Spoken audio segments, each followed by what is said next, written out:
Good morning, everyone. Thank you all for being here this morning. Please rise for the pledge to the flag. I pledge allegiance to the flag of the United States of America and to the republic for which it stands, one nation, under God, indivisible, with liberty and justice for all. And Tim, you had a change to the agenda, or an additional. A couple things before we get started with our business. I had enough comments and questions about the meetings that occurred last week that I just kind of wanted to briefly summarize. So we were supposed to meet on last Monday, January 6th, and we didn't, obviously, because the county was closed. And according to the agenda, evidently we were supposed to meet on Tuesday. And we didn't meet on Tuesday, and we had a APC meeting on Wednesday evening. And the code that specifies how the APC is made up had some updates, and so we had to ideally make an appointment to that board so that with the agenda items on that board, I felt like it was important that we have a full board to conduct public business. So, I spoke with the other two commissioners and Bob several times on Monday, and then about that, and then I was the one that sent out the public notice for the Wednesday special meeting, so we could make one of our appointments before that meeting. So, I just wanted to mention that in a public meeting because I've had a number of questions about it. The other thing I would like to do is I would like to amend the agenda and add a new item at the end of new business or after all the new business items, and that is to discuss and reconsider contracts. So I'll make a motion that we do that. I'll second. Any further discussion? All those in favor, aye? Aye. Motion passes. All right, is that it then? Okay, good. All right, first thing that I'd like to do to change the agenda is, since we're doing that first thing this morning, is to have Mike Spidell come up and move him make him first on the list today.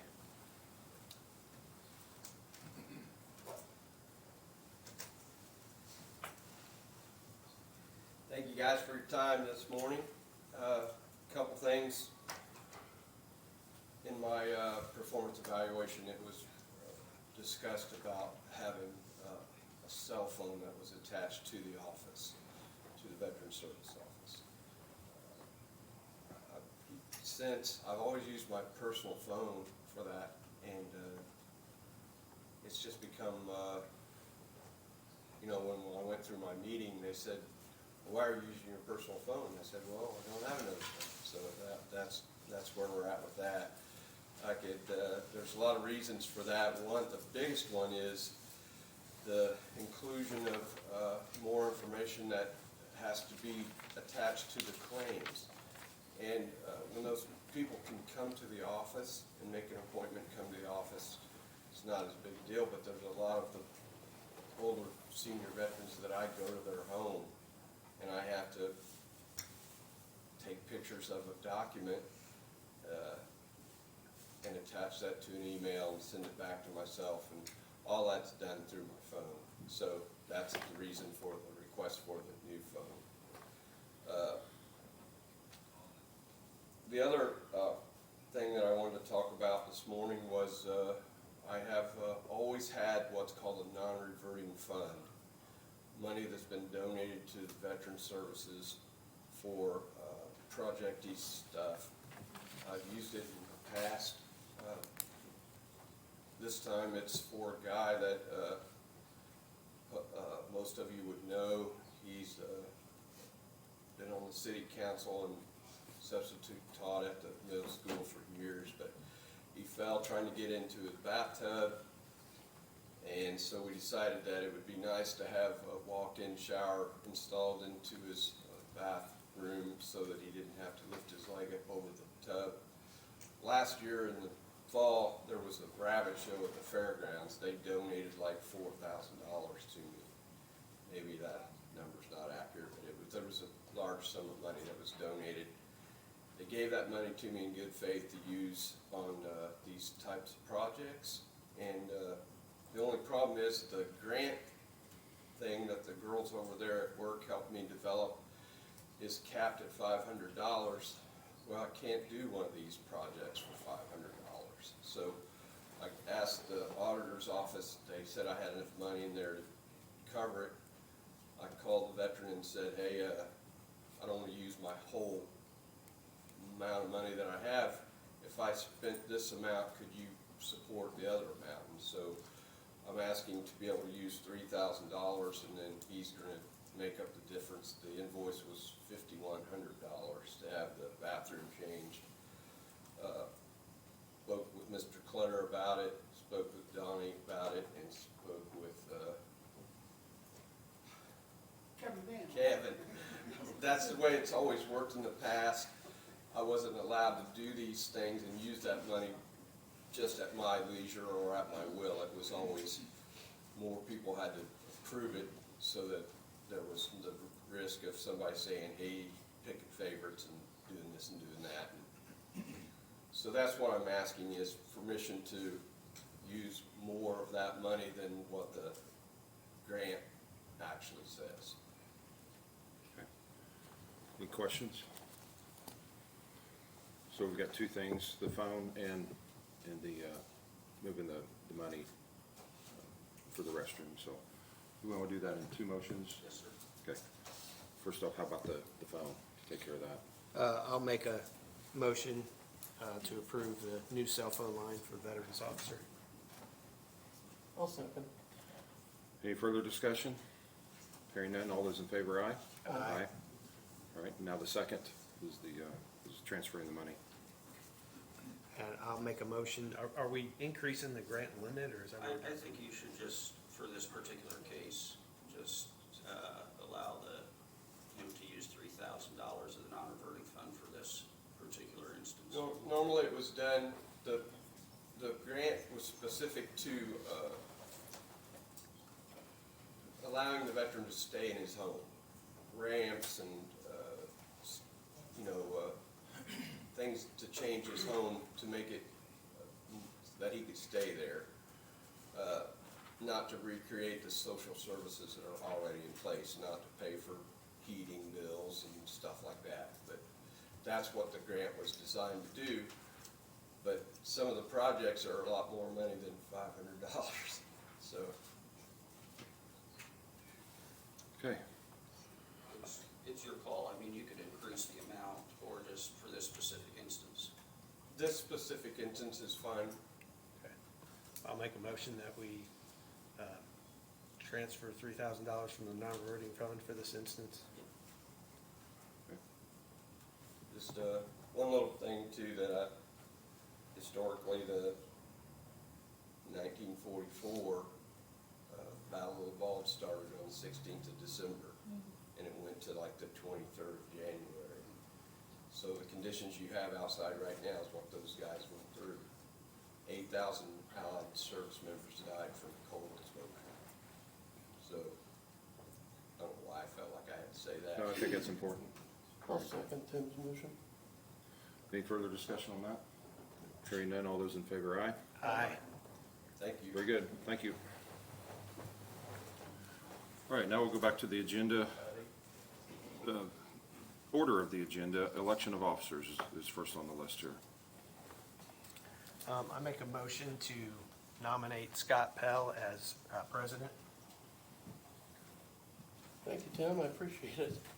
I'll second your motion on that. Thank you. All right, any further discussion? Hearing none, all those in favor, aye? Aye. Aye. Next is vice chair. I'll nominate Tim. Is that a motion? That's a motion. Make a motion to nominate Tim. I'll accept that nomination and second it. Been moved and seconded, all those in favor, aye?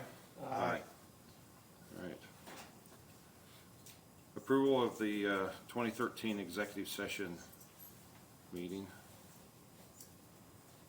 Need a motion to approve that, the minutes from that. I move to approve that memo. I wasn't here then, so I'm gonna I will abstain. second that. All those in favor, aye? Aye. Approval of the minutes of this December 16th commissioner meeting. I'll make a motion to approve the minutes from the December 16th Commissioners meeting. Second. All those in favor, aye? Aye.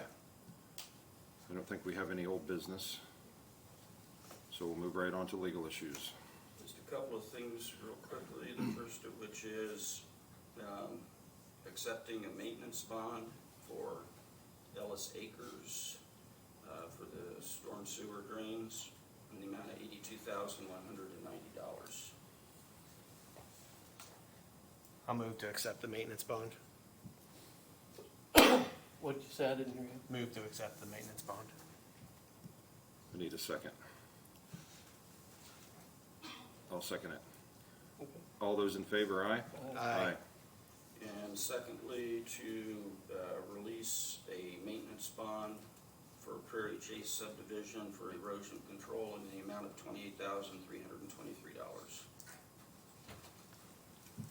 I'll move to accept the maintenance bond, Release, I'm or sorry. release the maintenance bond. I'll second. All those in favor, aye? Aye. I guess that I'm running this meeting wrong because I'm no longer chair and I'm still running it. I just realized that. That's all right. It's all yours. Where are we, From here new on out. business? We're in new business. Okay. Any legal issues? No, that was it. Well, that was it, Yeah, okay. that was it. Boone EDC contract. That's Tracy Kruger and Jessica Schwartz. Good morning. Good Thank morning. you for having us here today. I'm Tracy Horth Kruger. I'm serving as the interim CEO for Boone EDC. As you know, the organization is in transition, and the search for the next CEO is in high gear. The official ending of accepting applications was this past Friday, January 10th. The board CEO search committee has started reviewing all of the resumes, and I'd like to say that there are many. A detailed process is in place with the goal of hopefully announcing the new CEO by the end of February. However, the board has made it perfectly clear that they want the right choice, not the quick choice. So, wanted to provide everyone that update. Regarding the business that brings us here today is the 2025 contract between Boone County, Indiana and the Boone EDC. Boone EDC is committed to continuing and strengthening its relationship in Boone County and with the commissioners.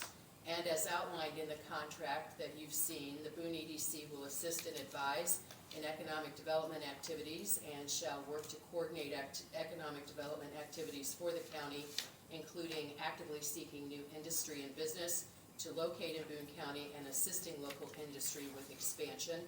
The EDC's work will retain jobs currently located in Boone County, provide expansion opportunities to local industry, resulting in more countywide jobs, recruit new industry to locate in Boone County, also resulting in an expanded tax base, and also, again, increasing job opportunities for county residents.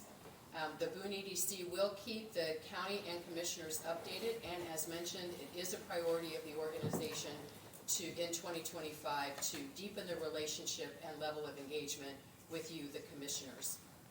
We're very excited about what 2025 holds in store for Boone County, but we do want to take just a few minutes to review some of the tremendous accomplishments that occurred in 2024, and I'd like Jessica Schwartz, the Vice President of Economic Development, to share a few highlights. Good morning, everyone. I'm Jessica Schwartz, VP of Economic Development with Boone EDC.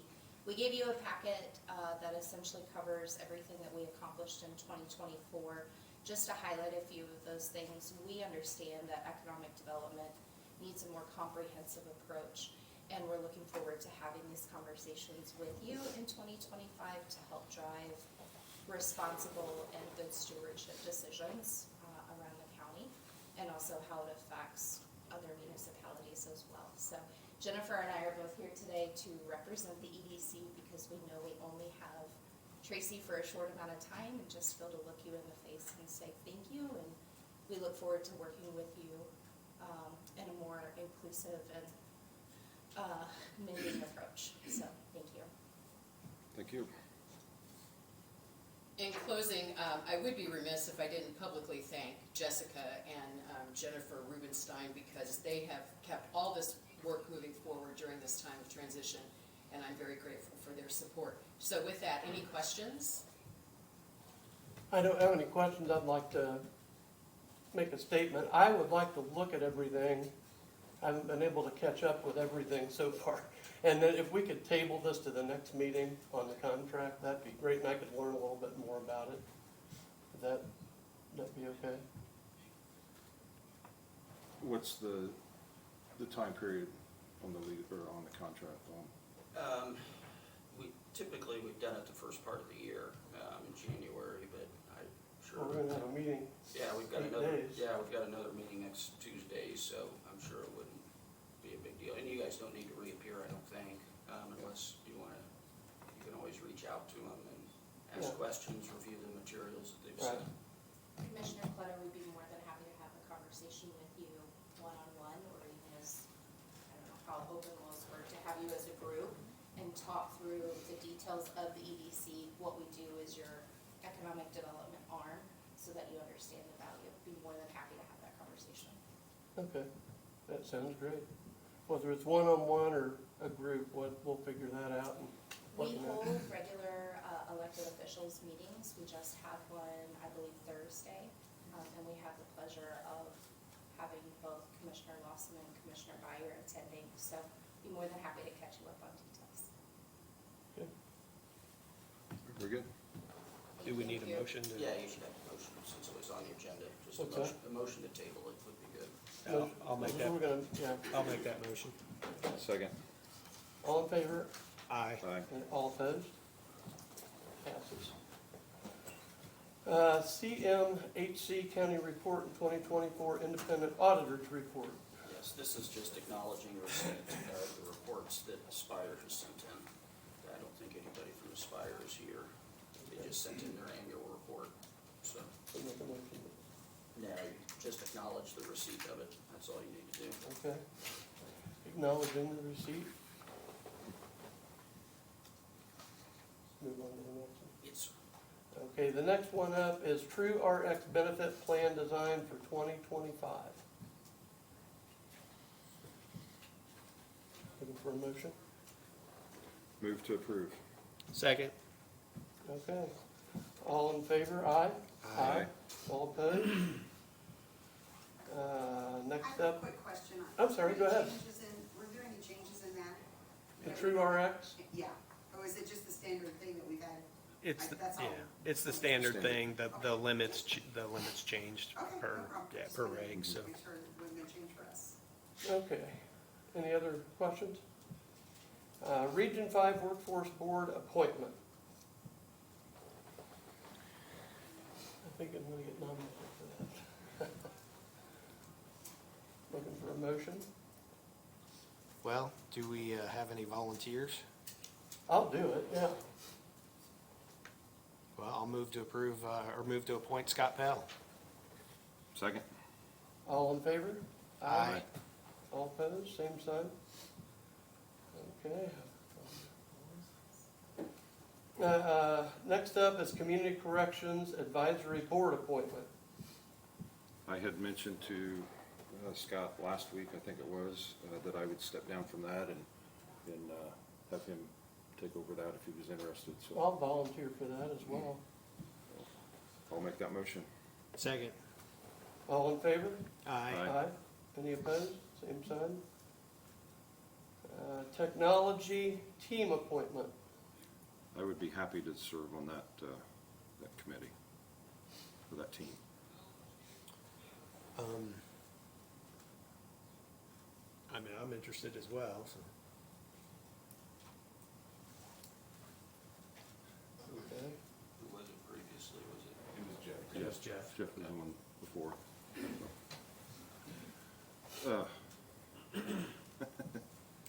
No, we gotta nominate ourselves or nominate each other. Make that motion, so.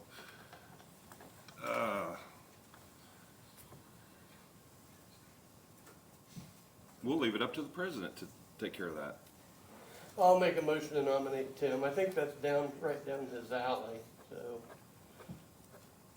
Looking for a second.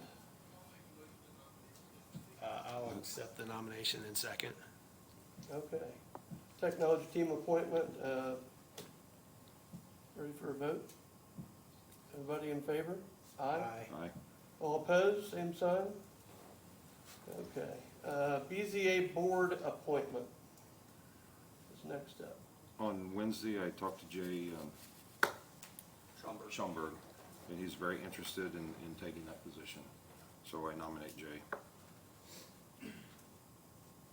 Just clarification, this has to be somebody from the APC, is that correct? Do I understand that right? Correct. Okay. And it cannot be us or council. Right. I'll second that motion. Okay. All in favor?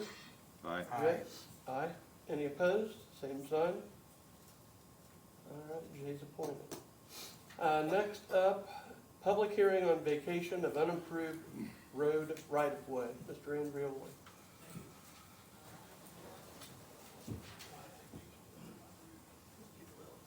Thank you. For the record, Mike Andreoli, 1393 West Oak. I think Bob wants to open the public hearing or Well, give a brief explanation. Unfortunately, it's, well, it was for 9:30. Okay, yeah, we can go ahead and do that. We'll open the- Yeah, go ahead and open the public hearing. Okay, we need to open a public hearing for you. Yes, you do. So, does anybody have any questions on vacation of the unimproved road right-of-way? Well, let me give you a little primer of what's going on, if I might. I'll be very brief. Okay. Mike Andreoli, 1393 West Oak Street. I represent the Hislops and the Howell families. Back in 1962, several of the residents in the area off of White Oak Court, bordering on what became the Johnson family farm down there north of 334, entered into a roadway easement agreement so that they could provide access to their various properties. Subsequently, in 1985, there was a dedication to the commissioners, and the commissioners accepted a roadway dedication along part of that easement area. The area is heavily forested. There's been no roadway into that period, into that area. All of the properties back in that area are now served by White Oak Court and other access. The Johnson's family has now sold their ground to Old Town Development. It's being developed back where this would outlet is a public park with no access through that particular area per the plat. So my clients simply filed a petition to vacate as well as to quiet title in that action. And then subsequent to doing the research, we found that the actual roadway had been dedicated, unimproved roadway had been dedicated back in 1985. There's been no roadway there. There's no need for a roadway. People have access to their particular properties, and quite frankly, given the topography and the deforestation in that area, it would be very difficult to put a roadway, and the roadway wouldn't go anywhere because it wouldn't outlet at the Johnson family farm, because that's going to be a dedicated park facility. So at this point, we're asking that you go ahead and vacate that. Bob has prepared an ordinance which we approve to go ahead and move forward with that. We've not named the commissioners in the vacation action because we didn't know that the roadway had been dedicated until we got into it and did some additional research. But it still would be a necessary part of all of this to make sure that that unimproved area that was accepted back in 1985 would be vacated. And a lot of times, from a commissioner standpoint, you don't want to give up a dedicated right-of-way or roadway. But in this situation, it's an easement area and a dedication area that goes nowhere. So it's a perfect storm, and we would ask that you go ahead and adopt the ordinance today. Thank you. I'll be happy to answer any questions. If you turn off of Oak Street and go north and just take that until it stops, if you went forward, that's the piece of ground, right? Yeah, it's all the way at the very back, actually, Scott. It's at the back. There's two houses back there, and essentially the 50-foot old easement and dedication is 25 feet on either either side of their property line. So there's no road in the area, there's no access to that. They all have access off White Oak Court, Right. so they're able to get to their particular properties. It's just an old easement that is expired from its use standpoint. There's just no need for it at this point. So we want to get it off their particular titles, because that's where it's showing up. And Thank you. Just to reaffirm, this easement right-of-way area has never been improved, there's never been a drive or road there. In fact, I don't even think it's on Mr. Parr's That's right. inventory, is it, Nick? Yeah. I'm sorry? I was just asking Nick, it's not even on our inventory. No, Yeah, it doesn't, it's just, I just remember from the patrolling days on the sheriff's department, Yeah, going there's back there, and just a little Right. actual roadway, a little driveway area that encompasses part of the easement that goes back to their respective houses. But other than that, there just isn't anything back in there other than very, very old mature trees. right, okay. so I'm, just a couple questions. Can I ask those questions now? Absolutely. I'm looking at GIS and but it looks like there's a third property also that comes out at the end of that road, but the two drives kind of come right off the end of the road and they just kind of wide. Right. So they still have whatever they need in place for, Absolutely. Okay. This, in fact, we're only doing a partial a vacation, Tim, because the actual roadway that goes back is part of their access point. And then in terms of the easement, it's only between the two common property lines between the house and the Hislops is where we're going ahead and vacating it. And it's all, and the vacation will go all the way to the northeast and outlet on the old Johnson farm that before now did not have access, but now they've built Maryville Road that goes from 334 all the way up. So all of that ground has access now. Back in the 60s, it did not. So now it has access with the new, brand new roadway that with sidewalks and everything else. So there's not even any necessity for using this ground for sidewalks or any access in that way, because there's all of the road going back there now, all has sidewalks on both sides, so it's plenty of access both from a pedestrian as well as a vehicular standpoint. So there just isn't any need anymore to be able to have it.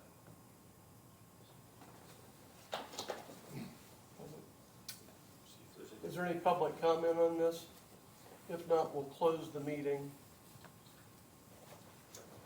Yes. Close the public hearing. Close the public hearing, I'm sorry. I've been doing this a long time, so keep up if you can. Just for the record, we did notify the surrounding property owners. There's only two, the Howells and the Islops, that are both Mr. Anderoli's clients, and they've signed consents and waivers. Yes, I neglected to mention that all of the surrounding property owners have given consents for the actual quiet title and partial vacation that we filed. In addition, I obtained the consents that have been submitted to Bob for the two property owners whose ground will be made a whole by this vacation. So all of the people in the particular area have given their consents, not only for the quiet title action, but also for the vacation today in front of the commissioners. Okay. So, again, this is ordinance 2025-01, an ordinance vacating unapproved road right-of-way in Zionsville, Indiana. It states that notice of public hearing was published, the budding landowners waived notice and consent to the vacation of the area.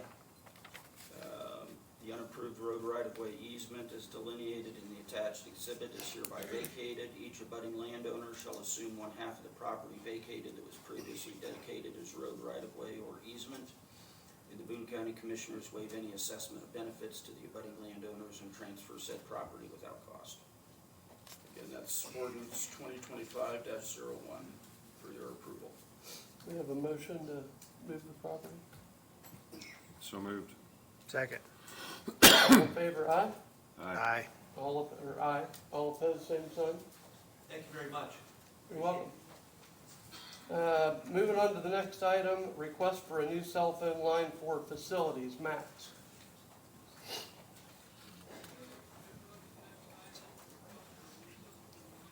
Yeah, good morning. Yeah, so since we've added an additional maintenance tech to our staff, he will be on call. So really just asking for to add a cell phone line for our new guy. Is that common that everybody has one? Yeah, all of our maintenance techs carry a cell phone. It's how we communicate throughout the day and everything, so Okay. that way they're not using their own phone time and minutes. Move to approve. Second. Thanks, guys. All in favor? Aye.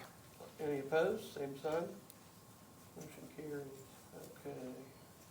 We've done Mr. Spidell.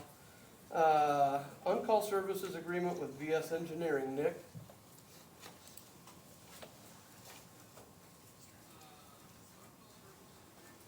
Nick Parr, Boone County Highway. This request is for a on-call agreement with VS Engineering. They are our current provider of our bridge inspections that we're required to have under contract. It's federal aid. They've been under contract the last couple of years for an hourly on-call. If there was any as-needed services that come up after those inspections, we've had them do various tasks on our previous hourly on-call agreements. This would not be any specific project. It would only be if there's a need that we would already have an agreement in place that have their hourly rates approved. And we're just asking for the approval so we have it on file in the case that something comes up with our bridges. We can have them quickly take a look at it and get us our report or get something sent to Federal Highway and NDOT to keep our bridge inspection up to date. Okay. Any question? Motion to approve? Yeah, it's noted in Nick's report that this was about $4,000 item in 2024, so I would assume it'd be something similar. So I'll make the motion to approve. Second. All in favor? Aye. Aye. Any opposed? Same sign. Okay, motion carries. Out-of-state travel request for the county engineer for the NACE conference. Nick? Yeah, so Mike's here if we want additional details, but the NACE conference, which is National Association of County Engineers, has a conference annually. We have not regularly attended it. They're all over the country. Next year it happens to be in Schaumburg, Illinois, which is up near Chicago, is my understanding. So it's technically out-of-state travel. Trying to get the approval now. The conference isn't until the spring, but Mike was recently elected to be the Secretary-Treasurer of our Indiana Association of County Highway Engineers and Supervisors. And as part of that role, it's good to have national exposure, but also be at the table and be understanding what's going on the national level with legislation and other items that impact our office. So I'm trying to do this in advance of the signing up and getting the space reserved that's required to be able to attend that conference. So just asking for the approval for him to be able to attend that conference, so then he could be reimbursed for some of those expenses that aren't covered by our association. He's also looking for a scholarship that our Indiana Association provides to cover all the costs. So we would just have to be getting our money back from our association locally. But in order to do any of that, we need to get an out-of-state travel approval first. That's spring of 2025, right? Yeah, sorry, 25. I said next year, but it is 25. So it is in the spring, coming up in April in Schaumburg, Illinois. Okay. Motion to approve? Yeah, I'll make a motion to approve. Second. All in favor? Aye. Aye. Any opposed? Same sign. No public comment? Yes. No public comment on this? I had some questions. No public comment? Okay, I had some questions on this. Sure. okay.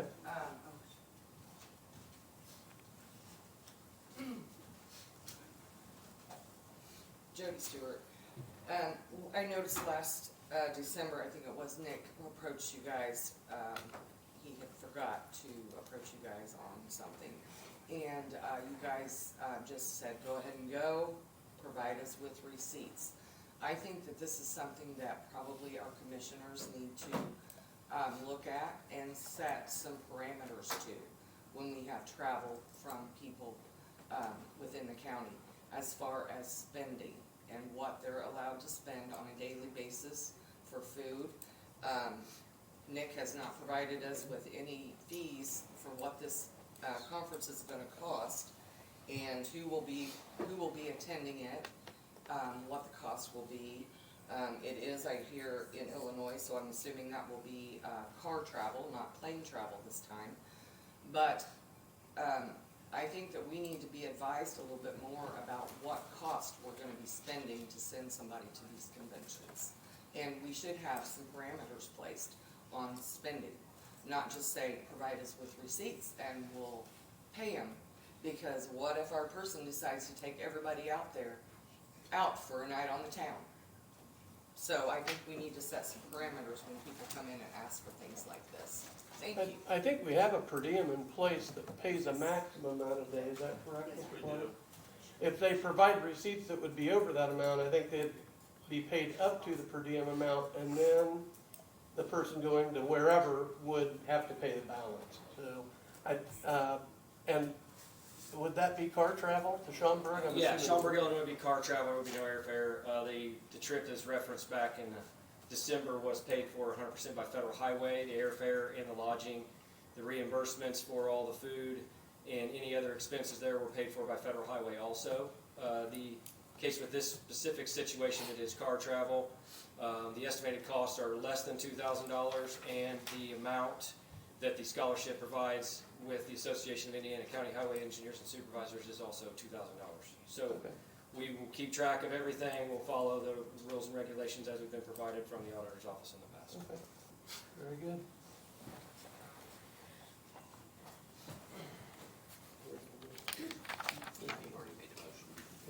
We make a motion to approve that? Lisa Bruder, Red County Clerk, and can I just state that I really am hoping that we all get on the same page of supporting each other. Nick has never went above and beyond and spent for less money, and I feel like that us, all as elected officials, should look at that and be thankful. I don't know why you feel like he's out spending money, but, I mean, I just wanna say, as one elected official too, Nick's appointed, but he does a great job in saving the money, the county money, and going above trying to get what's best for the county. Even though I make fun of him all the time, I still will support him. Right. Duly noted, ma'am, thank you. Okay. We're at the end of new business. So we need to make a motion? I thought you already did. I thought we did, and we approved it, and then Jody got up. Yeah. But now, Tim wanted to amend something, and I think we're at that stage. Yeah, added an item to discuss and reconsider contracts. I've got a few of them that I would just like to open for discussion, and then we can decide if we want to take any action. But the first one is the IT assessment. And most of these that we're going to discuss, we're all taken we're all from recent meetings. For example, the IT assessment was, just a brief history on this. It was approved. We had a contract from Sondi Solutions. It was approved at the December 16th commissioners meeting, just subject to verifying that it meets the needs of the insurance. And then that verification was provided in the December 30th meeting. And I think, Scott, you were at both of these, but I'm just kind of rehashing some things. This process actually started in probably late October, early November. I didn't actually start this process, but there were multiple vendors that were contacted. And then as ARPA funds became available, I got involved because I was kind of spearheading how the remaining ARPA funds were going to be used. And so I contacted Whitestown, and they provided that name. And in the December 30th special meeting that was called, there were discussions around scope differences and potential needs, and potentially, because a second contract was obtained for some reason for and it was half the price. But I did reach out to Sondi after that meeting, because they had a very detailed itemized quote with hours and tasks, and they had an hourly rate on their quote. And they said, you know, for sure that if those items are not needed, if there's items that are not needed in their quote, yeah, they'll do a change order to reduce the amount.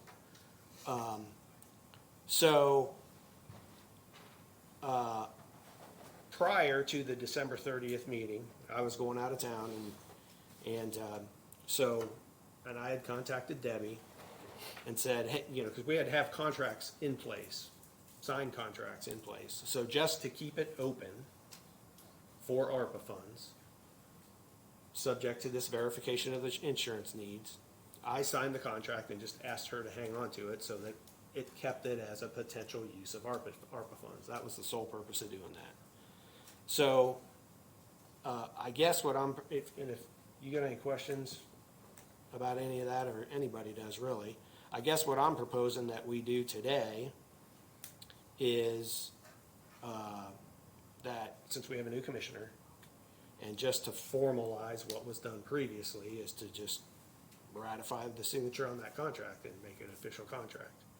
So, and then, you know, we can meet later and determine what needs are actually needed and you know, the scope of that contract. So I guess that's what I'm putting on the table, and I'm not gonna make a motion to ratify my own signature, but that's what, I just wanted to open that up for discussion.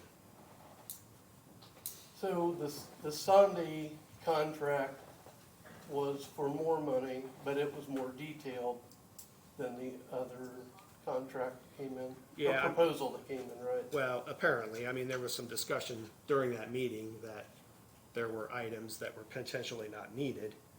So my presumption is if they're not needed, then they weren't included in the other proposal that came in, so. Okay. You have any questions? Yeah, the way I look at it is that we canceled all those contracts, or all those bids that came in. So I would think that we should open it back up to have those companies come back. But to do that, we need to have our parameters. We don't need to spend $50,000 doing this, and we need to lay it all out exactly what we want these bids to be on, where that wasn't done the last time.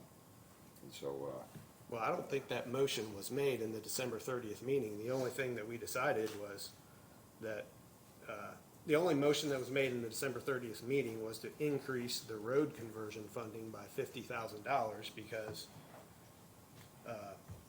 it was just I guess a reaction to not taking action on that contract. But correct me if I'm wrong, Debbie, but all this stuff is still open for ARPA funds.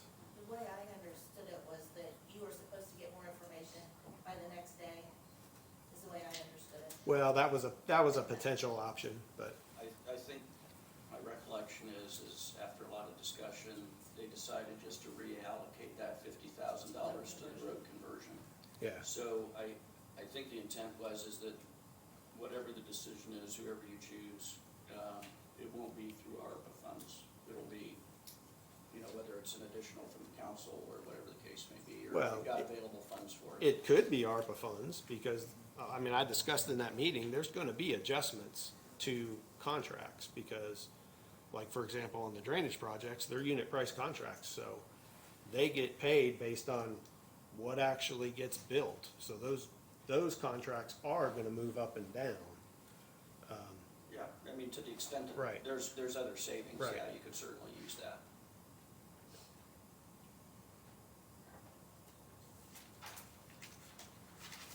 I mean, So you're looking for a motion to ratify your signature? I am, because everything that led, I mean, I just discussed what happened at the December 16th meeting, but there were prior commissioner meetings about, you know, allocating funds. It was approved by council. And then, you know, at the last minute, there was this other contract that was introduced, even though multiple vendors had been contacted prior to December 16th. It was kind of insinuated at the December 30th meeting that we only had one bid, and while we had one bid, it wasn't for a lack of effort of reaching out to multiple vendors. but we are not locked, or we are not tied into a time period on that, because we did not set a time period, is that correct? We receive bids at any point in time? Yeah, I mean, we did not put it out, we did not put an RFP out, if that's what you. That's right. No. Yeah, it was just, I think, commissioners, I know Tim obviously did, I don't know if Jeff or you did, but there were other vendors that were contacted, and they either weren't interested or didn't. But Sandy was the only one that Tim received, and then the subsequent one came in from whoever it was, IT, who was it, Sean? Impact was the second one that came in. I guess my point is, we voted on it in December 16th, subject to it meeting the insurance needs. We got that verification. We've never undone the contract. There's never been a vote to undo that contract. We fulfilled the conditions of the vote on December 16th. I signed it simply to keep it open for ARPA funds. You know, there were concerns raised about spending $50,000 in the December 30th meeting. I feel like those have been addressed because Sandy is open to reducing or change ordering that down if we don't use everything they've listed in there. So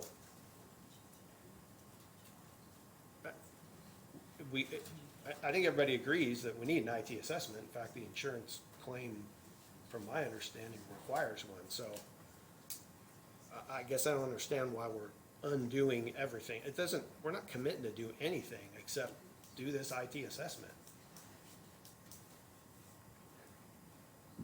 I'll make a motion to ratify your signature if that's what you're looking for. Any second? I will not second it. I'll second. All in favor, aye? Aye. All opposed, same sign. Aye. 2-1, okay.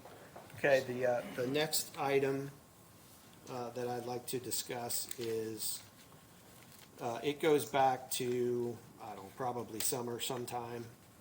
We had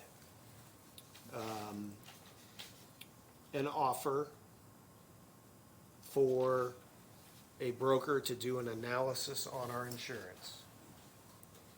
Wasn't gonna cost the county anything, no obligation to,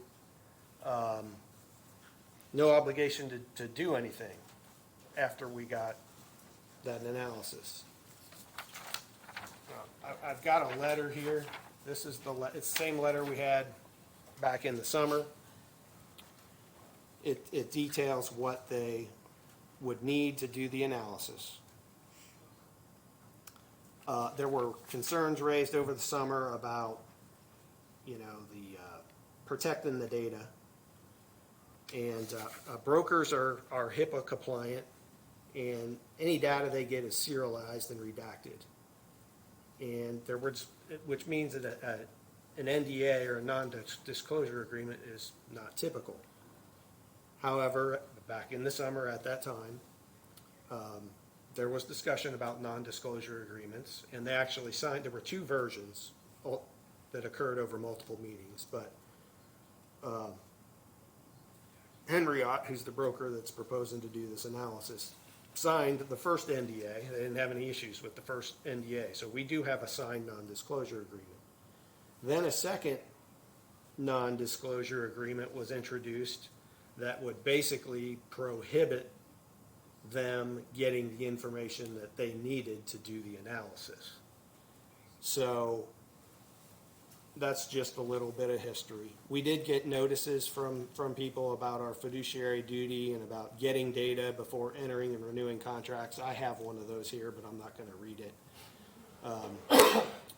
So I guess again, I'm putting this up for discussion, but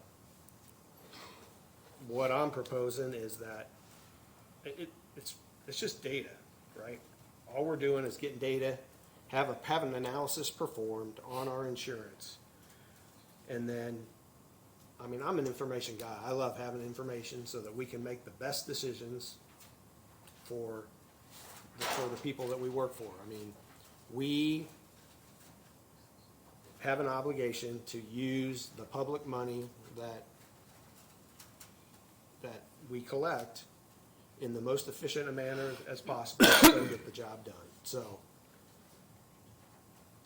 you know, I'm not sure what kind of, I guess the motion would be to approve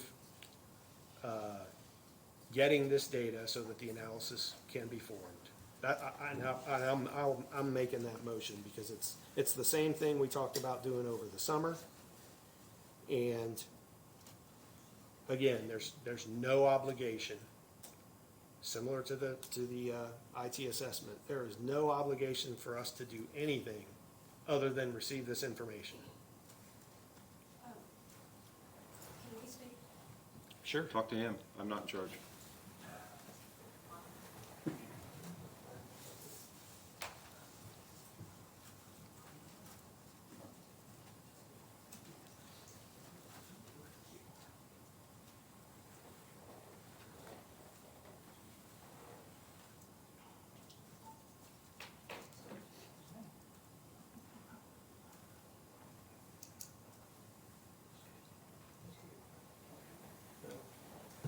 I'll second your motion, Wait, Tim. before you do, may I talk about it first? I asked for, sorry, Scott. Oh, I'm sorry. No, I asked if I could.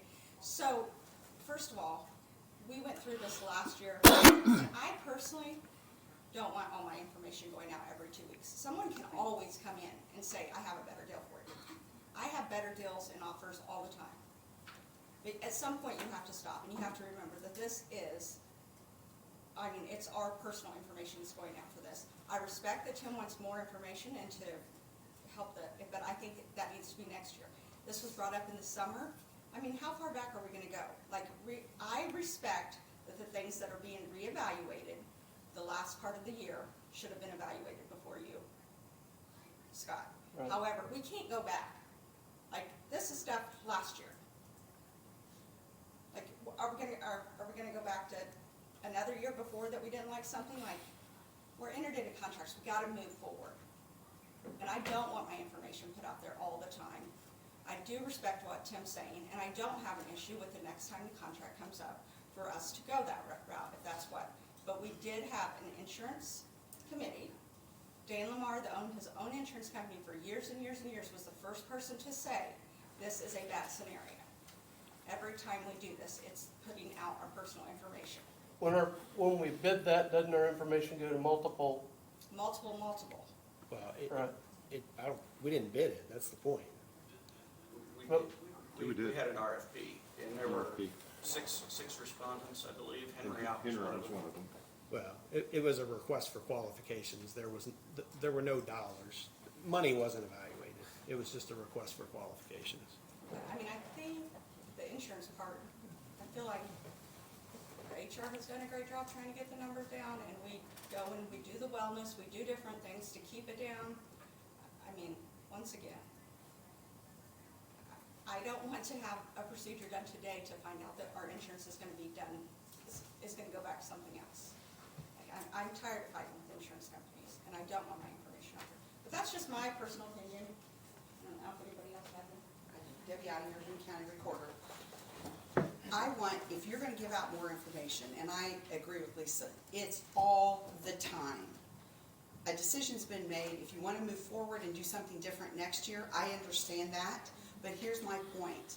I wanna guarantee that no names are gonna be used, no social security numbers, no dates of birth, only situation. If somebody had a heart attack, we had 4 heart attacks. We had 15 colonoscopies. We had whatever the issue is. If that's what you want to send out or what you want to give out, I get that. But listen, you can sign all the disclosures you want to. When those people are no longer with those companies, they're not obligated to those disclosures. So the more you put it out there, the more opportunity it is for people. You know, if somebody's got a heart issue, they don't want that exposed, because then they'll be questioned if they're even going to be a viable employee or a viable person. And so my point is that Lisa's got a good point. How far back are you going to go regarding everything that was decided last year? Even though there's things that, if you're looking at some of the most recent stuff, that's your issue. But the point being is that why don't you set up your perimeters and, hey, let's get some of our elected officials back on a committee for insurance and or personnel issues, get some input from everyone involved so that you've got better information to make better decisions on how it's going to affect employees and how it's going to affect our employees. You know, we want to be a part of anything that you're doing, but let's just figure out what we wanna do moving forward, but every time something goes out, it's exposed, we've got some stuff in place, and that's why I asked the question on the TrueRx. It's like every time something changes, we're grateful for what you are all providing us. We are very grateful. But understand that sometimes when you make decisions for changes, it recreates everything that has to be done by employees. Now, again, it's a financial thing, we get it.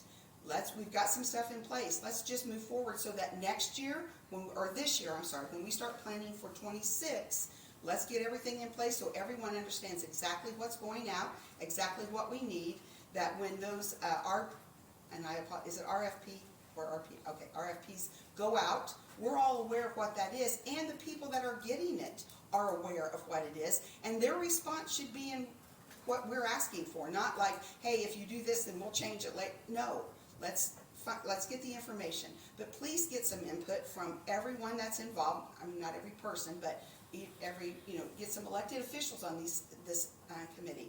Get the information out there. We hear from our employees. We can transfer that information to you guys, but every time we send something out, we just have to guarantee that all that information is going to be secure and that nothing's going to be compromised. But let's get something set up to move forward. Get it set up now so that we can make decisions for 26 I don't know how long the contracts are, if that's what we need to do. But we just can't keep, cherry picking everything, especially when it comes to our health benefits and when it comes to everything that's going to affect our employees in all different matters in their life. Thank you. So just one comment, Debbie. We're not, the suggestion is not that we're gonna necessarily go back and change the existing contract. Okay. To your point, I wanna get ahead of the game and get data in case we wanna do something different Okay. in 26.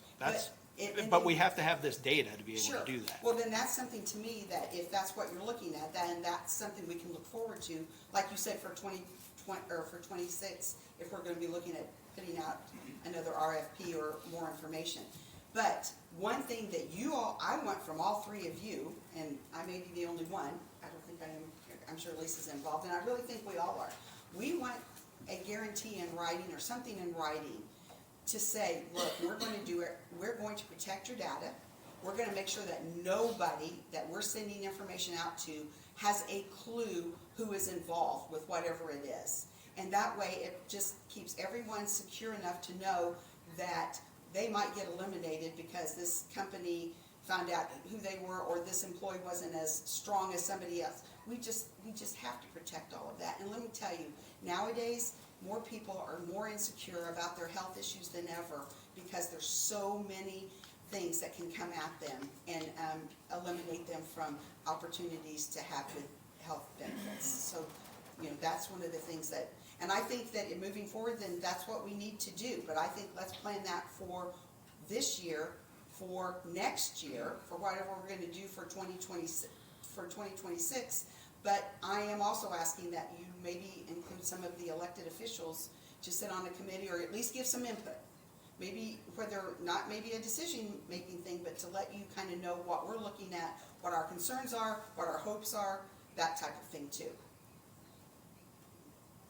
Thank you. Okay, thank you. Is there any, how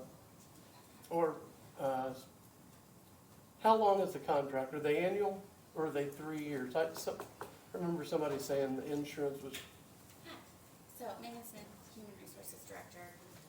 I just want to provide clarification. So, I think the contract we're talking about is the Apex contract, which is our broker, who brokers the insurance, not UMR, Correct. who administers, who's our TPA for medical. Okay? Correct. So I want to make sure everybody understands what we're talking about. The broker is under a 3-year contract. We did a 3-year contract with Apex in 2024, dated back to 2023. So this would be their second year. I think they just finished their second year, so it'd be through 2025. What we did last year was we did an RFP for brokers. It's not our TPA, so we did not send out medical information. We did not give these brokerage firms that access to our database. All we did was submit an RFP saying this is what we expect from a brokerage firm, and we received these responses. The insurance committee evaluated these responses. Cost is on here. They take a percentage of like ancillary benefits, employee per month, you can pay them different types of ways. So cost was evaluated, it was part of the RFP, it's on here, it's on these responses. But it's not our TPA. I think what we talked about in the summer, and I think I was gone in that meeting, I think I was in South Carolina. My understanding from what we talked about in the summer was giving our insurance information, our medical insurance information, aggregated data, not specific individuals, aggregated data of claims to a brokerage firm called Henriot, so they could see how our claims are priced and give us any suggestions. So what that would mean, so we've done this in the past with Witham, right? We've given Witham our aggregated data of our claims, not individual people. They've looked at a year's worth of claims, they've repriced it as if we were going to Witham or a show network hospital and showed savings with the county. What that would mean is a carrier change. So we're all currently set up with UMR. If we wanted to, if they took our data, they showed significant savings, it would probably mean a carrier change for the employees. Those decisions are evaluated annually. Broker, we've traditionally had a 3-year contract. The decisions with our medical, dental, vision, ancillary benefits are evaluated annually by the insurance committee, made up of 3 council and 1 commissioner and HR. Our broker comes, we have meetings throughout the year, we give recommendations, and that's how you guys have contracts put in front of you every year from usually September through the end of the year to set up for the next year. Does that make sense? What are the timeline on the data that they would use for that? I would assume there would be a year's worth of claims, so they might want like 1/1 of 2024 through the Yeah, end. I think, I don't have a letter, but I think it says 2 years, the last 2 years of data, I Okay. think. So they would have a time frame. We would request that claims data from UMR, again, with nobody's information. I don't want anybody freaking out. Like, it's not gonna say Megan Smith had this procedure on this day. It's gonna have aggregated data, you know, like you said, 15 colonoscopies, whatever. They're going to look at that and then show potential savings, potentially. They could also show savings if, I don't know, if they requested like the brokerage percentage, they could show savings there, right? But Yeah. Sorry, if we would have done this in July, they wouldn't even had 6 months of data from 24, correct? Yes, so that was one thing that I think was talked about, was that when you evaluate claims for the year, like for stop loss, you guys get your stop loss renewal usually in October or November. It's always late in the year because they want 9 months worth of claims data before they'll lock in a renewal price. So that was the argument, was that if they wanted 2024's data, they wouldn't have that claims data. But if they just wanted us to go back 2 years, Right. it would be there. Does that make sense? So you wouldn't have any data, again, like, We wouldn't have any 2025 24. data to give them. They usually Right. come out, they're not super quick, so we get quarterly reports on data. So the claims data wouldn't be available for the first 10 days of 2025, because they're still repricing, they're still negotiating, it's insurance, right? So you would probably, you might be able to get all of 2024. It might be a little early, but we could ask. UMR would have our claims data. That's the company that would have that. So UMR is gonna have us for 3 years? So UMR is separate from Apex. Apex is our broker. Broker, So they okay. broker medical, dental, vision, ancillary benefits for. UMR bid under Apex. So Apex directs which way we go. They do, so our TPAs do bid under Apex every year, as far as they show different renewal prices under different TPAs. But the major one that we consider, yes, you consider your medical TPA, but we're self-funded. So the biggest thing that we consider is our stop loss prices. We want a good percentage renewal under our stop loss because we're self-funded, we're paying those claims. UMR is like a shelter. They pass the claims on to us until we hit 85,000. for each member, and then stop loss starts reimbursing us for those members that are above 85,000. The biggest thing with UMR is their negotiated rates with the hospitals. Usually the bigger the insurance company, the better the negotiated rate. However, if you have a lot of people that go to Witham or HRH, they have their own network. It's called SHOW. They give themselves the deepest discounts. So if our population goes to those hospitals, you could see a better negotiated rate. Does that make sense? So this data that you're wanting is from Henriette? Henriette's a broker. Apex is a broker, okay? So, and I've asked this question because, like when we want asphalt bids, for example, for paving bids, we put it out for bid and everybody submits a bid and we open them. So I've asked like why can't we do that with the brokers? Well, the reason we can't, we can, but we won't get competitive numbers back. Because when we send out for bids on paving, we're acting like a broker, okay? Okay. So if you have 3 brokers, say, and go get bids from UMR and all the health insurance and companies and so on and so forth, they're just gonna give all the 3 brokers the same numbers because they don't know who has the job yet, right? They don't have the claims data to Right, back up the correct, numbers. and they don't have the data. Right. But even if they did have the data, as it's been explained to me, all the negotiating power comes in once a broker is selected. So you have to have a broker that's gonna be straight with you, open with you, because otherwise you're never gonna see the potential savings that's there. It would be like us and 2 other counties bidding on public roads. Well, they're gonna give, the paving contractors are gonna give the same numbers to all 3 counties. And then they'll negotiate a better deal after one's picked. I don't know if that makes sense, but I know the construction world, so that's why I try to convey it that way.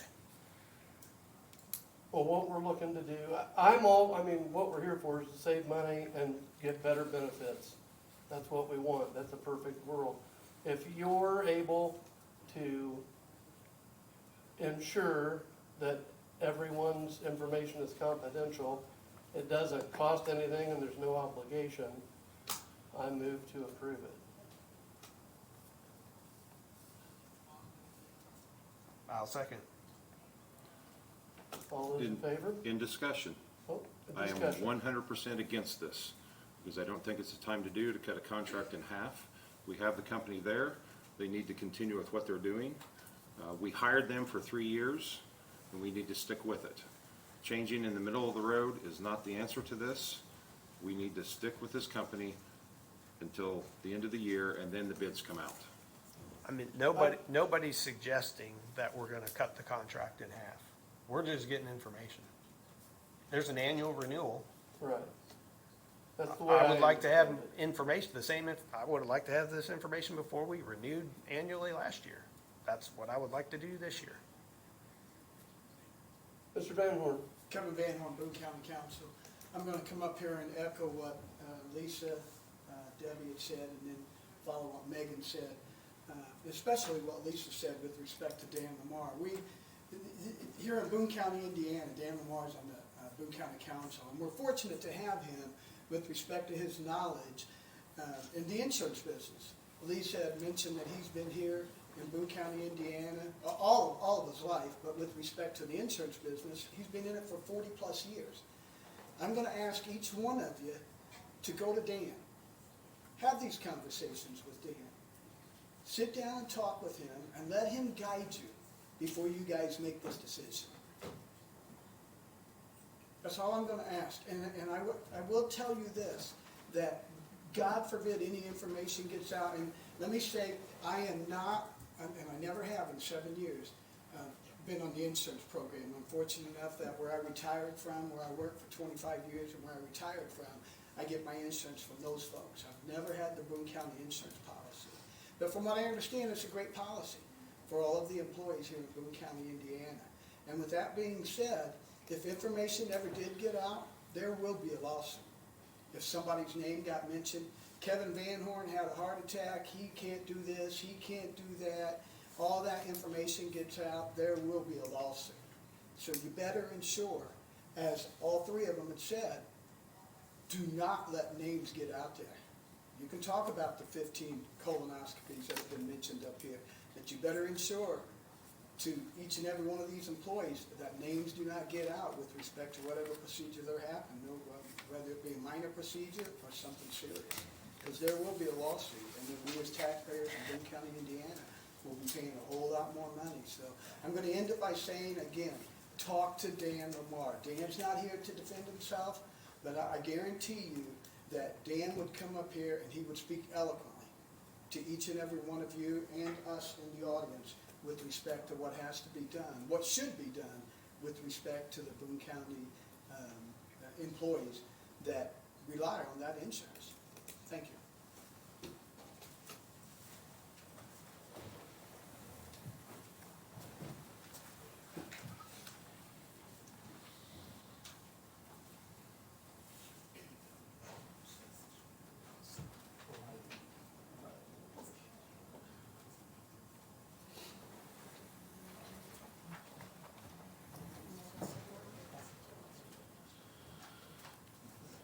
Tim, can I clarify something while we're? Sure. So you're not looking, I know there's questions in the room, you're not looking to break the current contract. You're looking for information to possibly obtain for the next contract. Yeah, well, Because Apex is due at the end of 2025. yep, maybe this analysis will, when it's shared, you know, with the information we get from the analysis, maybe there's some adjustments that we can make with what Apex is doing. You know, until we get the information, we don't know. Right, but not in the middle of the year, you'd still finish out the contract and then, I mean, that's what I think people are questioning. Yeah, I mean, Is that this is just for the future contract. not- correct. I mean, the idea would be, even if some changes are made, that from the employee standpoint, they don't see any change. It's just, is there a better way to do what we're already doing? And we just don't know about it. But at the end of this contract, though, all those companies that's right over there would come back in and reevaluate everything and give us a bid. Is that correct? Is that, That's traditionally how you've done it. You've signed 3-year contracts, pre-me, right? I've only been here 4 years. My understanding is you guys sign 3-year contracts with your broker. When that's up, we do an RFP, the insurance committee evaluates and gives a recommendation to the county commissioners who make the ultimate decision. Obviously, you can change the way you do it at any point. It's your system. but it still goes back to doing the RFP with all those contractors, no matter That's how what. we've done it. But again, what Tim's wanting to do is different than the RFP process, right? Correct. Because we did not give them claims data. We did not provide claims data to any of these people that bid on this. I think we had 7. All we did was come up with certain parameters, ask them about how they run their business, what they have to offer as far as compliance, the pay that they're taking back, so they usually take a percentage or there's a per employee per month charge. All of that was evaluated. The insurance committee narrowed it and gave a recommendation to the county commissioners. So we could, there's 5 or 6 in there, I wanna say there's 8. 8. We could open it up to all of them to do this. Well, That's we your- could, but I'm not sure it would have the intended effect. Because if it goes back to my example I was trying to make, which I'm not sure made any sense, but if there's 8 brokers out there, Which this is one of the brokers, right? right there. If there's 8 brokers out there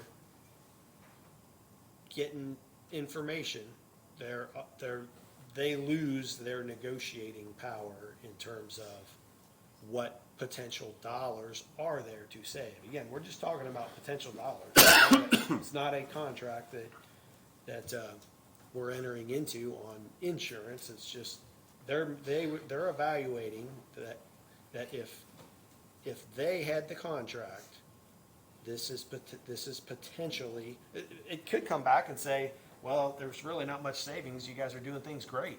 I mean, that's a possibility. But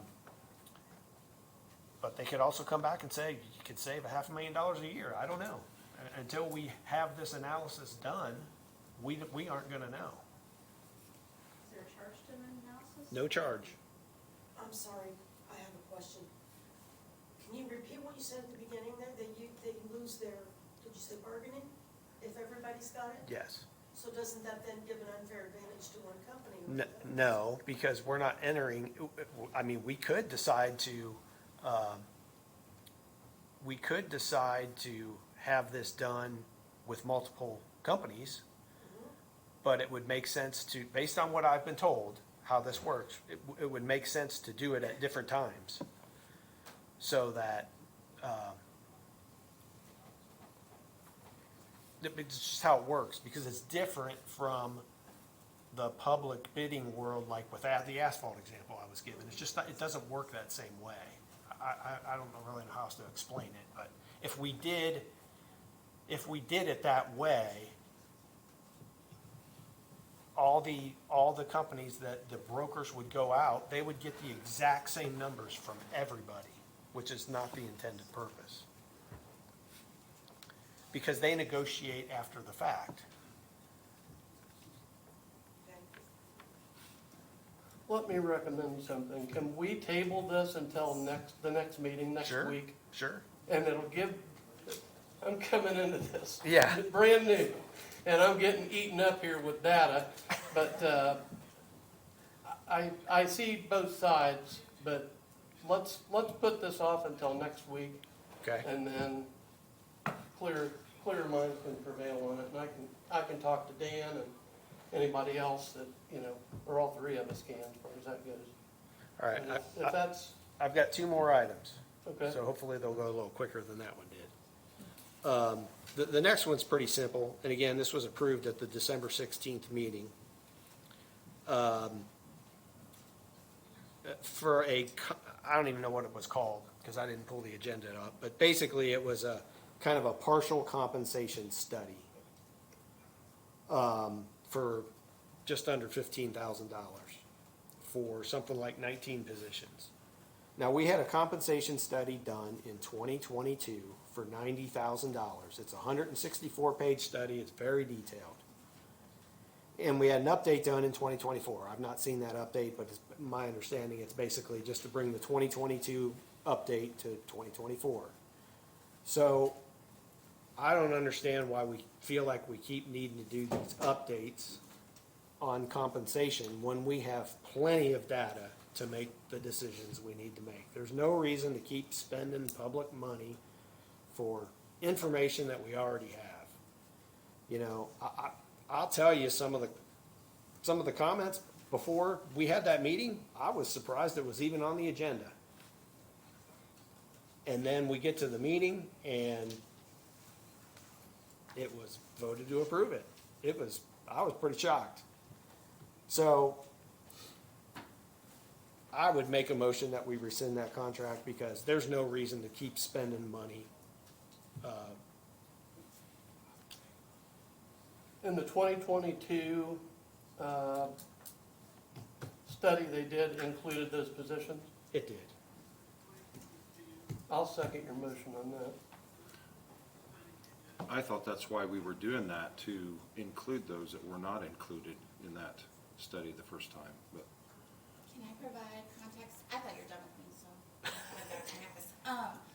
Just context on that contract. I'm not gonna give an opinion, but I'm gonna give context.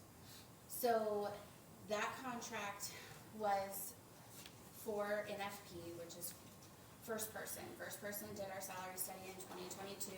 They were acquired by NFP, so we're talking about the same companies, just so everybody's aware. First person, NFP, same thing.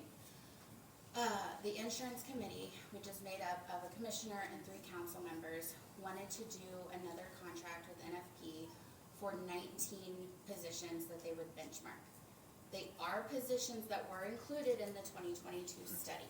They are not different positions. They're looking at your department heads, your first deputies, and a couple of just hot button elected official positions that the county council has been debating for the last 2 years. So the insurance committee, 3 council members spearheaded this. They wanted this information. It was put on the agenda, I think Dan presented it, and the county commissioners passed it. You have not seen anything from it because the contract was signed, but they're waiting for 2025 data. So the decision was made that they would not start this benchmarking process until about March, when 2025 data came in on these positions, and that's when the NFP would start this work on behalf of the county. Question? So nothing started on this yet? No, I mean, we've signed the contract, it's been sent to them, right? We have a meeting scheduled at the end of January. I believe we have a touch base with the compensation committee, they wanna talk after the council meeting tomorrow, but nothing has started on this project.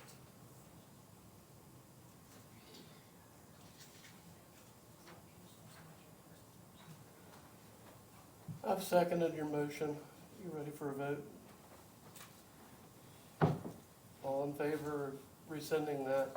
Aye? Aye. Any opposed? Same sign. Aye. Okay. Motion carries.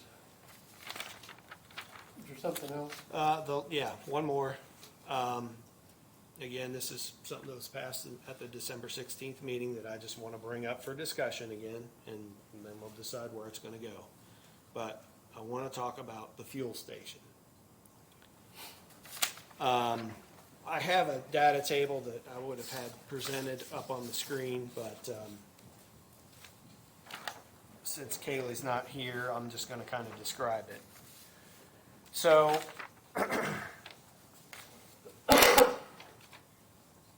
it's been reported in the paper that this fuel station is going to save anywhere from $120,000 to $130,000 per year.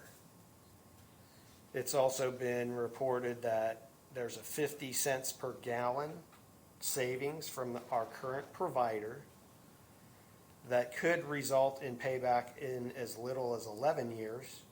And then there's also 14 to 15 years mentioned. It's also been mentioned that we could get bids with the fuel station possibly every time that it needs a tanker load.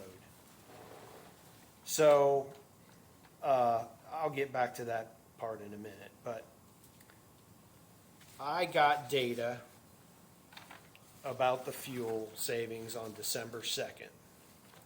I'd also requested a detailed breakdown on the fuel station costs, which I haven't received.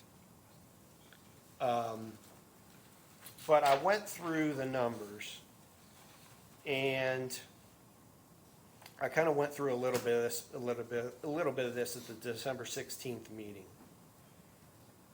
Based on information from our current vendor that we get fuel from, there's a 22 cent per gallon savings. That's their estimate. And just counting the cost of the construction of the fuel station, which is about $1.948 million, it would take nearly 43 years to pay that back. Now, there's another vendor that's provided some data, and I discussed this in the last meeting. Based on their data, it would take almost 19 years to pay the cost of the fuel station back, just the $1.948 million. Well, there's also a design cost of about $126,000, and then there's going to be yearly costs with this fuel station. You know, you're going to have a little bit of insurance cost. There's going to be a little bit of maintenance cost. So I just said, all right, $10,000 per year, right? So when you factor all of that information in, then the information at the 22 cents per gallon from our current vendor, it would take about 54 years to pay that off. And the information from the other vendor, it would take about 21 years to pay it off. Now, the $130,000, if you take $130,000 per year, oh, by the way, vendor one, the information from vendor one is about $110,000 per year. The information from vendor two is about $48,000 per year. I think the real number is probably somewhere in between there. Best case scenario. If you take the $130,000 per year, the higher end of what's quoted in the paper, that assumes a savings of about 59 cents per gallon. And then the 15 years that was quoted in the paper, that's based on the $130,000 per year savings, applied only to the construction cost, the 1.948 million. Doesn't include the design, doesn't include the, the annual cost that you're gonna have. So, I'm gonna kind of leave the data information. I got more data, but I don't want to muddy the picture. So, then we have our bid from 2024. This is the 2024 fuel bid. And it's been suggested to me, and after looking at our bid, I kind of agree, it's been suggested to me that if we would simply get our fuel data bid in a different manner, like we could ask for, well, so on our bid, we asked that we get a price, a fixed price delivered to the Boone County Highway Department. So that's a tank wagon. So we're talking about tank wagons versus tanker loads. Nobody's gonna argue we're gonna save money with a tanker load versus a tank wagon. But if we were to ask, when we send out our bids, hey, can you give us a tanker price at the pump? We could get a tanker price at the pump. Well, then we're gonna realize some of that savings. In fact, we pay pump price now sometimes. And we don't have to ask, we could ask for bids every couple months, just the way we do it now, and get savings. So,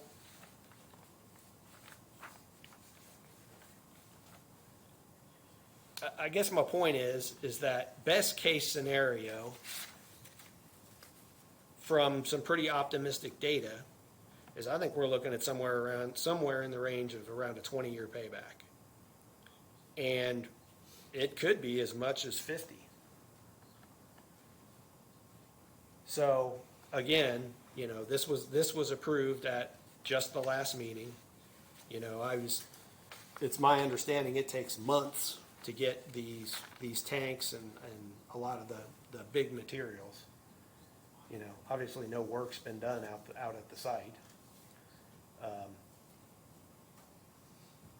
So I don't know if anybody has any other thoughts, but, I can, this is the table I put together, if either one of you want to look at it, but, and if you have any questions on it, but. In the past 12 years that I've been commissioner, we've worked on these bids every year, and there's only one company that can do that, and that's the co-op. And if you want to look back at history, there's times when we locked in that price. I can make up some number, it really doesn't matter.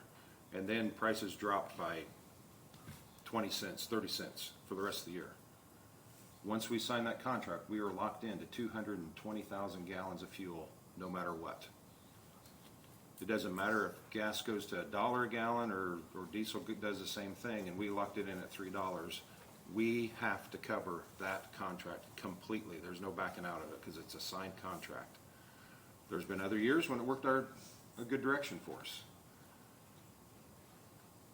The data that I got the first time was from Taylor Oil, and they're the ones that gave me tank loads into their facility and what the cost was. And then, if they delivered it to my farm, what the cost was. And that was 53 cents a gallon difference. Because they're bringing it into their facility, then they're loading it in their truck, and then bringing it to me or whoever else. That's the way it works. And I'm a little confused on any company that would price us for the whole year if we wanted to lock it in on on tank loads into a fueling station, because there's expenses of that station sitting there, and how they've got to pump the fuel, they got to store the fuel. They're getting filled up every 1 or 2 days of that fuel. And that price through those semi-loads, because the past experience, changes every day. That's why you get bids on it whenever you need fuel. And I know of 3 companies that would be very interested in bidding on that when we need the fuel in our storage. If we don't go through with, and the contract is already signed with this, if we don't go through with this, it's going to be $2.5 to $3 million to do this. We locked those prices in over 6 to 8 months ago of what those tanks will cost. You won't get any of those 15,000 gallon tanks at the price they are today, or at the price that we got, if you want to redo this and rebid it. That's done. Just like building a house. What you built 5 years ago, you're going to pay a lot more for that same house this year. So buying it by the tank load, the transport load, is by far something how we can save, and it's a bid that all those companies have to do. If we called them today and we wanted to bid on it, then all 3 of those companies would have to bid on that, and then we decide. They may be all the same. I don't know. That's why it's called a bidding process.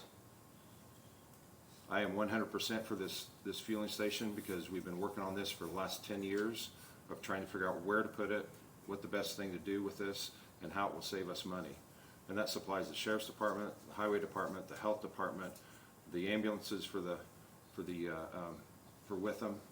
Any vehicle, any county vehicle, will have 24 hours a day service out there, and we collect all the data on every vehicle of who's fueling it up every time that it's fueled.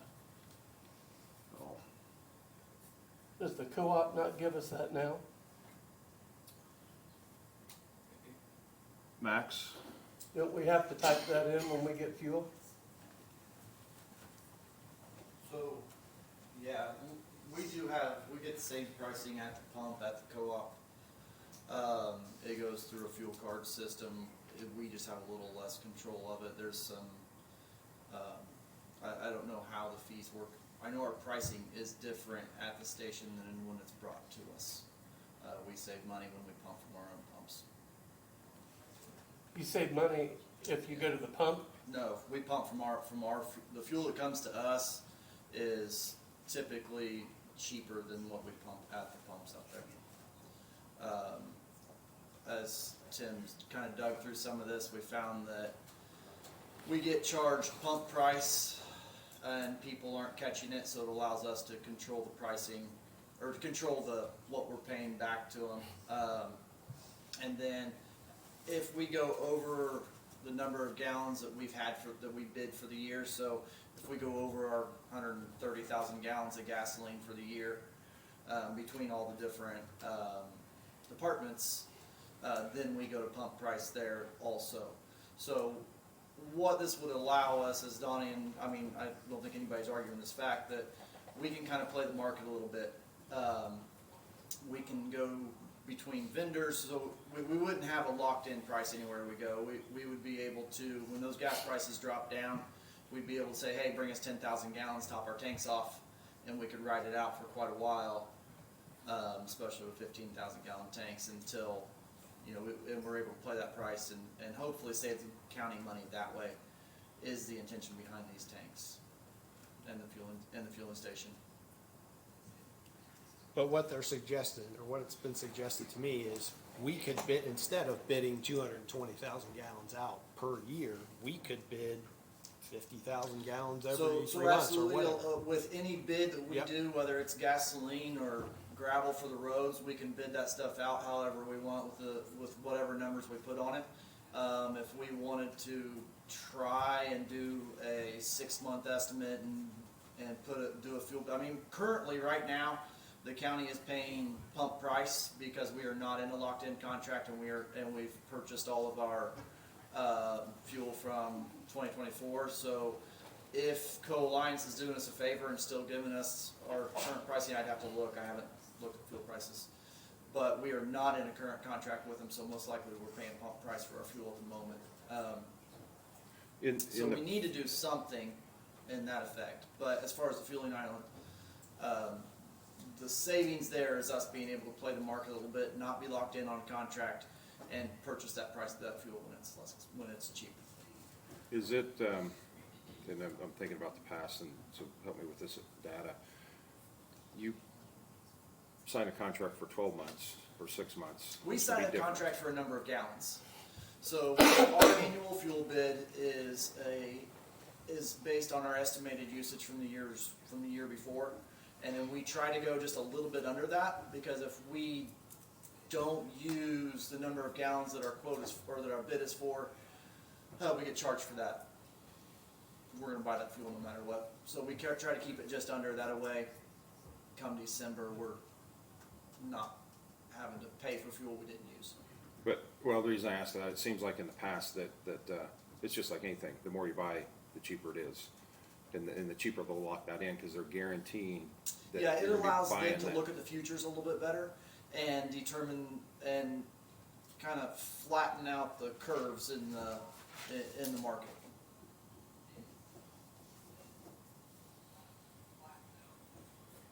But really, when you're bidding out a year, when you're doing a yearly contract, the only potential loser is the supplier, really. Or winner, however you wanna look at it. I mean, we've done pretty well when we've been in contract, at least since I've been doing them, with the little over 200,000 gallons of gasoline that we go, or fuel, sorry, that we go through a year.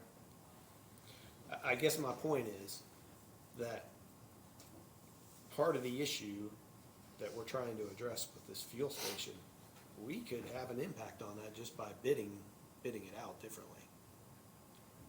I mean, it's not gonna be exactly the same, but Bidding if we were to bid it, you're doing a suggesting yearly. not building this fueling station and doing a different bid on our. I don't know what the risk is of not bidding as much fuel. So if we're bidding a lower number of gallons, the chances of us getting as good a pricing is lower also. So, like you were talking with, when their risk is a little bit higher when we're not bidding as much as fuel. And like I mentioned before, there's only one company that will do that, and that's Co-op. In my time with the county, and as far as I know, Co-Alliance has been the only company that's been able to meet the requirements of our bid of the tank wagon delivery to our remote locations, to the highway department, and provide us a 24-hour fueling station. And they refine their own fuel.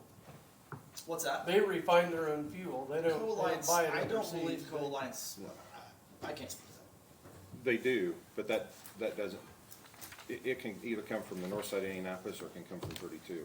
It's wherever they're buying the fuel the cheapest and But I'm delivering. just saying they can control these prices. They're not buying crude at market It's all price. based off the crude price. I don't know if Co-Alliance has refineries or not, I can't say that. Or Keystone now, sorry. They do not.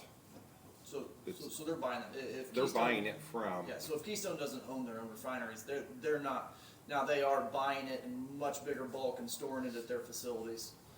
But, they still they still could be picking that up from a Marathon terminal or a Buckeye terminal or any of those around the state.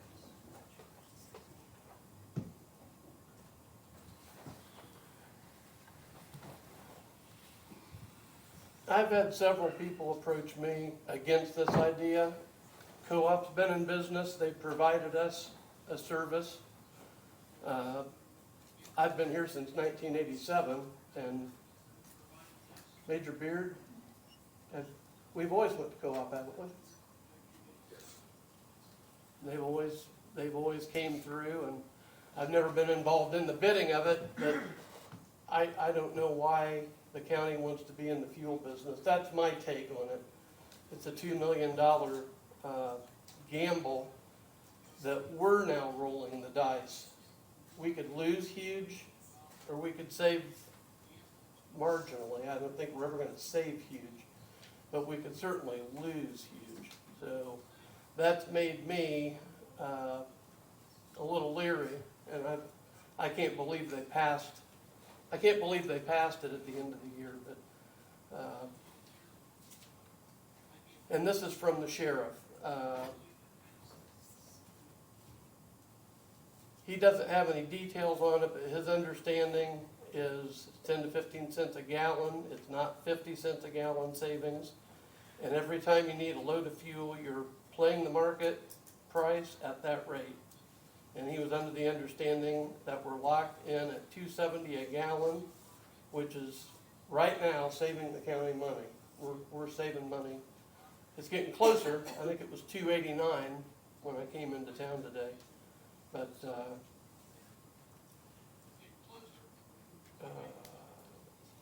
and Tony hasn't seen any plans on it. So, Scott, we are not currently locked in at a price, so we're paying pump price at this time for fuel. well, maybe that's the highway. I don't know. I'm just telling you what the sheriff this texted me. So I don't know. But that's my take on it for what that's worth. I just think we're going to have maintenance fees.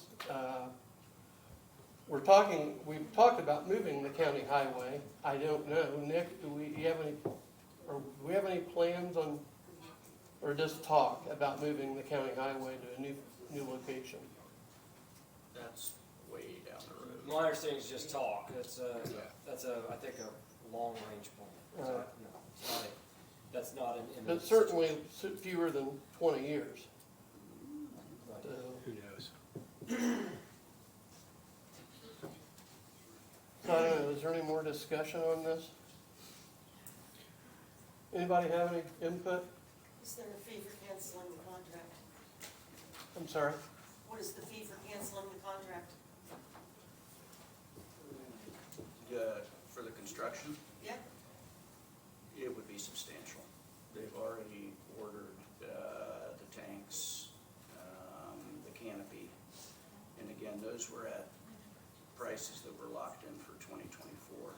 They were quoted in, I think, May or June, and they were good through the end of the year. They've already been ordered, so it would be a substantial expense to the county to cancel that. for the million. I can't speak to that. If you weren't locked in a contract in May or June, how are you committed to paying that? I'm sorry. Since you didn't have a contract for the fueling station in May or June, how are you committed to paying that? They were, Because technically it wasn't signed until December. right, yeah. The quotes that Hagerman got, they said they were good through the end of the year.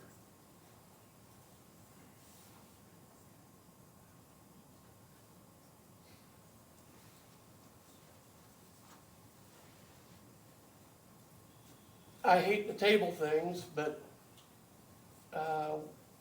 until we can get more information on the cancellation fees or penalties, you want to wait until next Tuesday? Yeah, I mean, I was just bringing it up for discussion, so there was no. There's no pending motion. Right. Okay. I think that would be prudent.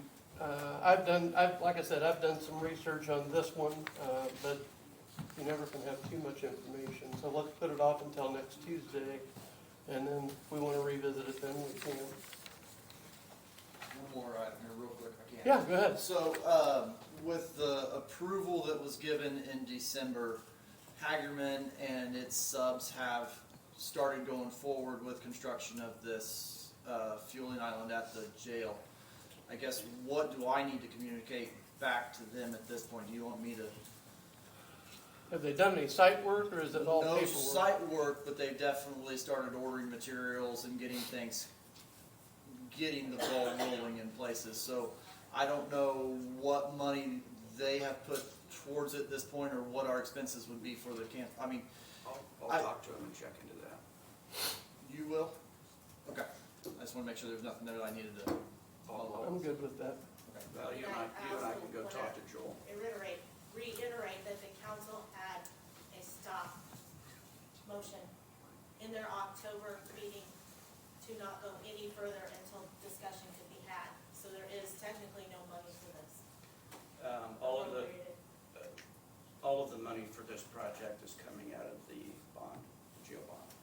That's been reiterated repeatedly. So it's not coming out of county general or anything like that. It's all coming out of the bond. And But that's it's still a $2 million savings if we don't move forward. $2 million out of the bond, yeah. 1.948532. Yeah. But close to 2 1.9, million. yeah. So, okay, are we ready to move on? I've got one more thing that we need to cover in business, regular business, is meeting dates for March and July. I am requesting to change March to the 14th and July to the 19th. Not 19th, sorry, 14th. I was reading my number wrong. March from the From the 17th to the 17th to 24th. and July 7th to the 14th, 1 week later. I'll make the motion that we adjust those dates. Can you give those to me again? I'm sorry. Change March 17th to March 24th. In July, I wasn't worried about July. July 7th. 7th to the 14th. To the 14th. 7th, move to the 14th of July. So both those meetings just back 1 week. Yes. Perfect. Thank you. Second.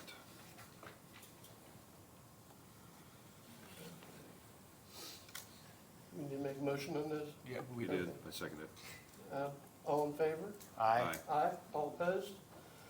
Thank you. Motion carries unanimously. Okay, we're ready to move on to staff reports? All right. Area, let's see, area plan's not here, I don't think, are they? Is there anything for area plans? No. Okay, capital investment and facilities, Max, you're back up. Quick project update if you want. So Justice Center project, we are tracking 91% completion at this time. The building A, upper and lower, we are, well actually throughout all the building, we are starting to receive delivery of all of our FF&E equipment. We're getting, just before the meeting, we were getting all the appliances for break rooms and such. We've had a lot of appliances delivered over the last 2 weeks. We're seeing the rest of our evidence lockers and that equipment coming in as well for building A, along with finishing up punch list items that were found. Building B, which is our community corrections, same thing there. Wrapping up punch items and finishings in there.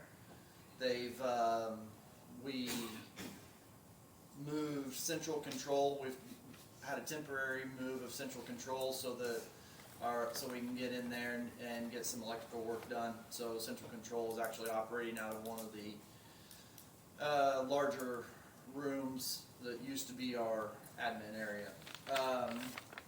Building C, which is our coroner's office, we're looking to get a punch walk scheduled on that soon. They're starting to get it wrapped up. We're seeing garage doors around the building getting installed. We're hoping to get the existing kitchen moved this week into the new kitchen and be operating out of our new kitchen and infirmary this week. We had a couple of items holding us up on that, changes that were holding us up on that. We had to add a couple of cameras. We had some blind spots that were identified when Tim Turner and the Sheriff's Department walked through, so we had to add some cameras and that type of stuff. So that we should be operating out of our new kitchen and infirmary this week. And then the back unit E, the new housing is, they're continuing with MEPs and everything going in back there, electrical and all that good stuff. It's kind of quick. I don't know if you guys have any quick questions. What's our move-in date, potentially? I think we're still anticipating a March move-in for everybody. Good deal. Thank you.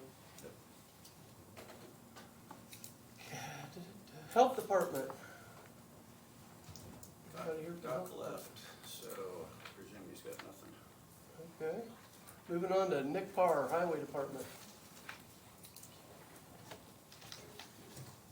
A couple of items today. The first one is annual material bids, Phase 2. We opened bids on December 16th for some additional items that were not included in the original material bids.